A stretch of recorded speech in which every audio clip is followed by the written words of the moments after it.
প্রতিদিনই আমরা ঠাকুরের চরণে দেওয়া এই ফুলগুলো ফেলে দিই।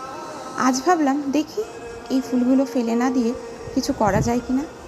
যেমন ভাবা তেমনি কাজ, লেগে পড়লাম। এই গাঁদা ফুলগুলোর বোটা থেকে পাপড়িগুলো সব আলাদা করে নিলাম। নেওয়ার পর খানিকটা এরকম দেখালো। এরপর এর মধ্যে দিলাম খানিকটা গুগল, আর আমার কাছে নরম এই ধরনের একটু ধূপ ছিল যেগুলোর গন্ধ আমার খুব একটা ভালো লাগেনি, তাই ভাবলাম নষ্ট না করে দেখি এইভাবে কাজে লাগাই। এবার বেশ চটকে চটকে এগুলো মাখতে হবে। সঙ্গে আমি দিলাম কিছুটা ধুনো গুঁড়ো আর কিছুটা কর্পূর গুঁড়ো করে নিয়ে।